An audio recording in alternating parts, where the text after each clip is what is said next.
2021년 3월 10일 뉴욕 증권거래소에 이상한 회사가 상장했습니다. 게임도 아니고 플랫폼도 아닌, 그런데 메타버스라고 주장하는 회사였죠. 상장 첫날 시가총액은 380억 달러, 한화로 50조 원이 넘었습니다. EA나 테이크투 같은 거대 게임사보다 높은 가치였습니다. 더 놀라운 건 이 회사의 주 고객이 13세 이하 어린이라는 점이었죠. 오늘 제가 들려드릴 이야기는 두 명의 엔지니어가 어떻게 레고블록 같은 단순한 아이디어로 수천만 아이들의 우주를 만들었는지, 그리고 왜 이 디지털 유토피아가 아동 노동 착취 논란에 휩싸였는지에 대한 충격적인 이야기입니다. 바로 로블록스입니다. 이야기는 1989년으로 거슬러 올라갑니다. 스탠퍼드를 갓 졸업한 데이비드 바수츠키와 에릭 카셀은 날러지 레볼루션이라는 교육 소프트웨어 회사를 창업했습니다. 그들이 만든 인터랙티브 피직스는 물리 시뮬레이션 교육 프로그램이었는데, 학생들이 가상 공간에서 물리 실험을 할 수 있게 해주는 혁신적인 도구였습니다. 맥월드 매거진이 올해의 교육 소프트웨어로 선정할 정도로 성공적이었죠. 1998년 MSC 소프트웨어가 날러지 레볼루션을 2천만 달러에 인수했습니다. 바수츠키는 MSC의 부사장이 됐지만 그의 마음은 이미 다른 곳에 있었습니다. 그는 아이들이 직접 물리 엔진을 가지고 놀면서 무언가를 만들 수 있는 플랫폼을 꿈꿨습니다. 레고처럼 창의적이지만 디지털 세계에서 무한한 가능성을 가진 무언가 말이죠. 2004년 바수츠키와 카셀은 다시 뭉쳤습니다.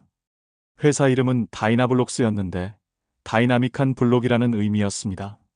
하지만 이 이름이 도메인 등록이 어렵다는 걸 알고 로블록스로 바꿨습니다. 로봇과 블록스의 합성어였죠. 초기 자본금은 바수츠키가 MSC 인수로 받은 돈을 투자한 것이 전부였습니다. 2년간의 개발 끝에 2006년 9월 로블록스가 베타 서비스를 시작했습니다. 당시 로블록스는 정말 초라했습니다. 그래픽은 투박한 블록들이었고 게임이라고 부르기도 민망한 수준이었죠. 하지만 한 가지 혁명적인 특징이 있었습니다. 아이들이 직접 게임을 만들 수 있다는 것이었습니다. 코딩을 몰라도 마우스 클릭만으로 블록을 쌓아 자신만의 세계를 만들 수 있었습니다. 처음엔 반응이 미미했습니다. 2006년 한 해 동안 가입자는 겨우 1만 명이었습니다. 매출은 거의 없었고 서버비도 간신히 충당하는 수준이었죠. 바수츠키는 나중에 이렇게 회고했습니다. 우리는 10년을 버틸 준비를 했다. 아이들의 창의성을 믿었기 때문이다. 전환점은 2007년에 왔습니다. 로블록스가 가상화폐 로벅스를 도입한 것입니다. 아이들이 만든 게임에서 아이템을 팔고 그 수익을 로벅스로 받을 수 있게 한 거죠. 그리고 놀랍게도 로벅스를 실제 돈으로 환전할 수 있게 했습니다. 13살 아이가 게임을 만들어 돈을 벌 수 있게 된 겁니다. 이것은 게임 업계에서 전례가 없는 일이었습니다. 2008년 첫 번째 백만장자가 나타났습니다. 아니, 정확히는 로벅스 백만장자였죠. 빌더맨이라는 유저가 만든 카오스 캐년이라는 게임이 대박을 터뜨린 겁니다. 단순한 장애물 피하기 게임이었지만 중독성이 있었고 아이템 판매로 큰 수익을 올렸습니다. 이 소식이 알려지자 수많은 아이들이 로블록스로 몰려들기 시작했습니다. 2012년 로블록스는 iOS와 안드로이드에 진출했습니다. 이것은 게임 체인저였습니다. 아이들이 학교에서도 차 안에서도 어디서든 로블록스를 할 수 있게 된 거죠. 모바일 출시 첫 달에 100만 다운로드를 기록했습니다. 부모들은 처음엔 걱정했지만 아이들이 게임을 하는 게 아니라 만든다는 사실에 오히려 긍정적이었습니다. 2013년 로블록스는 디벨로퍼 익스체인지 프로그램을 공식화했습니다. 줄여서 DEVEX라고 불리는 이 프로그램은 로벅스를 실제 돈으로 환전하는 공식 시스템이었습니다. 10만 로벅스를 350달러로 바꿀 수 있었죠. 이때부터 진짜 직업으로서의 로블록스 개발자가 등장하기 시작했습니다. 가장 유명한 성공 스토리는 알렉스 바로라는 청년입니다. 2015년 당시 17살이었던 그는 제일브레이크라는 게임을 만들었습니다. 감옥에서 탈출하거나 경찰이 되어 죄수를 잡는 게임이었죠. 이 게임은 폭발적인 인기를 끌었고 2017년 한 해에만 100만 달러 이상의 수익을 올렸습니다. 대학 등록금 걱정 대신 법인을 설립해야 했죠. 2016년 로블록스는 새로운 투자를 유치합니다. 9,200만 달러 시리즈 F 라운드였는데 이때 기업 가치는 25억 달러로 평가받았습니다. 투자자들이 주목한 건 단순한 사용자 수가 아니었습니다. 참여도였죠. 로블록스 유저들은 평균적으로 하루에 2.5시간을 로블록스에서 보냈습니다. 유튜브나 틱톡보다 많은 시간이었습니다. 2018년 로블록스에는 이미 400만 명의 개발자가 있었습니다. 그들이 만든 게임은 4천만 개가 넘었죠. 물론 대부분은 조악한 수준이었지만 그 중에는 진짜 보석들이 있었습니다. 어답텀이라는 게임은 동시 접속자 160만 명을 기록했는데 이는 스팀의 최고 기록과 맞먹는 수치였습니다. 2019년 로블록스는 중요한 결정을 내립니다. 교육시장 진출이었습니다. 로블록스 에듀케이션을 시작해서 학교에서 코딩과 게임 디자인을 가르치는 커리큘럼을 제공한 거죠. MIT, 스탠퍼드 같은 대학들도 로블록스를 활용한 컴퓨터 과학 과정을 개설했습니다. 갑자기 로블록스는 단순한 게임이 아니라 교육 플랫폼이 됐습니다. 2020년 코로나19가 터졌을 때 로블록스는 폭발적으로 성장했습니다. 학교가 문을 닫자 아이들은 로블록스에서 친구를 만났습니다. 생일 파티를 로블록스에서 열었고 졸업식도 로블록스에서 했죠. 2020년 한 해 동안 일일 활성 사용자는 80% 증가해서 3,260만 명이 됐습니다. 연간 매출은 9억 2천만 달러를 기록했습니다. 특히 인상적이었던 건 릴 나스 X의 가상 콘서트였습니다. 2020년 11월 이 래퍼는 로블록스에서 콘서트를 열었는데 3,300만 명이 시청했습니다. 실제 콘서트장에서는 불가능한 숫자였죠. 관객들은 아바타로 참여해서 춤을 추고 응원하고 가상 굿즈를 구매했습니다. 메타버스 콘서트의 가능성을 보여준 순간이었습니다. 2021년 3월 10일 로블록스는 뉴욕 증권거래소에 직상장했습니다. 시작 가격은 $45였는데 첫날 종가는 $69.5였습니다. 시가총액 450억 달러. 일렉트로닉 아츠보다 큰 가치였죠. 월스트리트는 로블록스를 메타버스의 선두주자로 평가했습니다. 특히 페이스북이 메타로 사명을 바꾸면서 메타버스 열풍이 불자 로블록스 주가는 11월에 141달러까지 치솟았습니다. 하지만 이때부터 어두운 면이 드러나기 시작했습니다. 2021년 8월 유튜브 채널 피펄 메이크 게임즈가 충격적인 폭로 영상을 공개했습니다. 제목은 로블록스가 아이들을 착취하는 방법이었죠. 영상은 로블록스의 수익 구조를 파헤쳤습니다. 개발자가 로벅스를 현금으로 바꿀 때 실제 가치의 25%밖에 받지 못한다는 것이었습니다. 더 충격적인 건 대부분의 개발자가 미성년자라는 점이었습니다. 13살, 14살 아이들이 하루 10시간씩 게임을 만들고 월 100달러도 못 버는 경우가 대부분이었죠.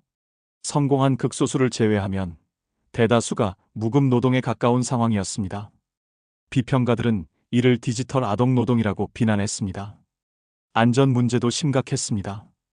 2022년 BBC의 탐사 보도는 로블록스 내에서 성적인 콘텐츠와 그루밍이 일어나고 있다고 폭로했습니다.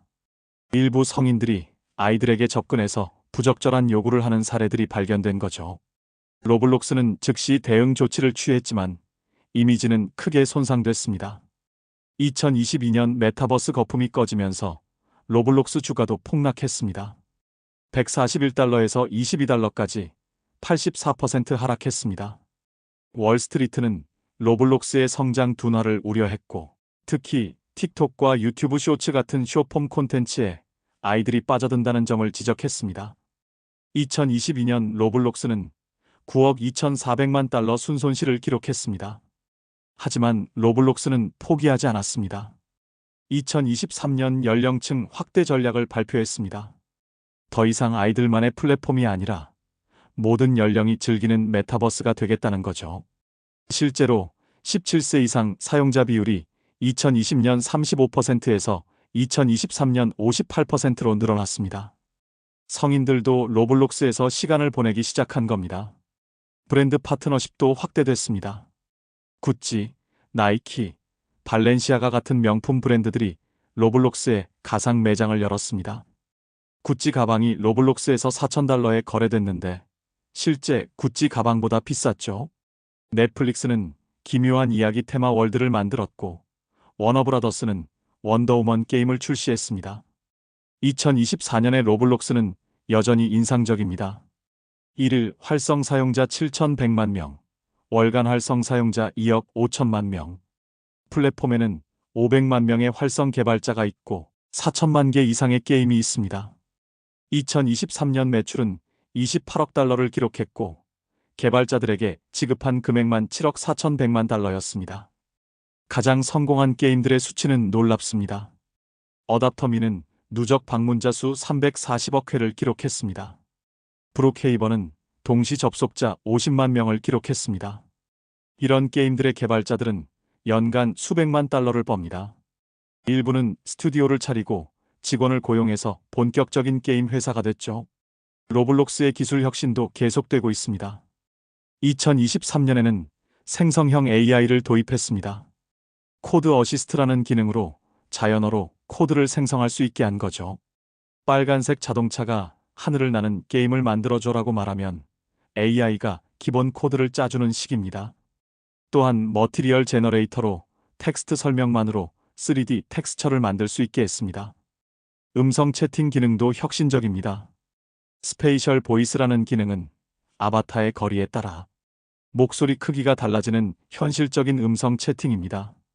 가까이 있으면 크게 들리고 멀어지면 작게 들리죠. 이것은 진짜 메타버스 경험을 만들어냅니다. 친구들과 가상 공간에서 실제로 대화하는 느낌을 주거든요. 하지만 과제도 많습니다. 첫째, 수익성입니다. 로블록스는 여전히 적자입니다. 2023년에도 $8억 달러 순손실을 기록했죠. 서버 비용, 개발자 지급금, 안전관리 비용이 막대합니다. 둘째, 경쟁입니다. 에픽게임즈의 포트나이트 크리에이티브, 마인크래프트, 심지어 메타의 호라이즌 월드까지 모두 로블록스와 비슷한 크리에이터 플랫폼을 제공합니다. 안전 문제는 여전히 최대 과제입니다. 로블록스는 2023년에만 안전팀에 $5억 달러를 투자했습니다. 3,000명이 넘는 모더레이터가 24시간 콘텐츠를 감시하고 AI로 부적절한 행동을 감지합니다. 하지만 매일 수백만 개의 새로운 콘텐츠가 만들어지는 상황에서 완벽한 관리는 불가능합니다. 투자 관점에서 로블록스를 어떻게 봐야 할까요? 강점은 분명합니다. 첫째, 독보적인 네트워크 효과입니다. 친구가 있는 곳에 아이들이 모이고 아이들이 모이는 곳에 개발자가 모입니다. 둘째, 창작자 경제의 선두주자입니다. 유튜브가 동영상 창작자 경제를 만들었다면 로블록스는 게임 창작자 경제를 만들었습니다. 셋째, 메타버스의 실질적 구현체입니다. 말만 메타버스인 회사들과 달리 로블록스는 이미 작동하는 메타버스입니다. 약점도 있습니다. 첫째, 아동 의존도가 높습니다. 규제가 강화되면 직격탄을 맞을 수 있죠. 둘째, 수익 모델의 한계입니다. 가상 아이템 판매와 구독료가 전부인데 이것만으로는 흑자 전환이 어렵습니다. 셋째, 품질 관리입니다. 수백만 개의 게임 중 정말 재미있는 건 극소수입니다. 미래 전망은 엇갈립니다. 낙관론자들은 로블록스가 미래의 디즈니가 될 거라고 합니다. 단순한 게임 플랫폼을 넘어 교육, 업무, 쇼핑, 엔터테인먼트를 아우르는 종합 메타버스 플랫폼이 될 거라는 거죠. 실제로 로블록스는 기업회의, 가상교육, 심지어 채용 면접까지 할 수 있는 기능을 개발 중입니다. 비관론자들은 로블록스가 한계에 다다랐다고 봅니다. 아이들은 결국 자라고 새로운 세대는 다른 플랫폼을 선택할 수 있습니다. 또한 애플의 비전 프로 같은 새로운 디바이스가 등장하면 블록 그래픽의 로블록스는 구식이 될 수도 있죠. 분명 혁신적인 플랫폼이고 미래 가능성도 있지만 리스크도 큽니다. 특히 아동 안전 문제로 대형 사고가 나면 규제 리스크가 현실화될 수 있습니다. 창업자들의 현재도 흥미롭습니다. 데이비드 바수츠키는 여전히 CEO로 로블록스를 이끌고 있습니다. 60세가 넘었지만 여전히 아이들의 마음을 이해하려고 노력한다고 합니다. 매주 아이들과 직접 만나서 피드백을 듣고 자신도 로블록스에서 게임을 한다고 하죠. 에릭 카셀은 2024년 초 갑작스럽게 세상을 떠났습니다.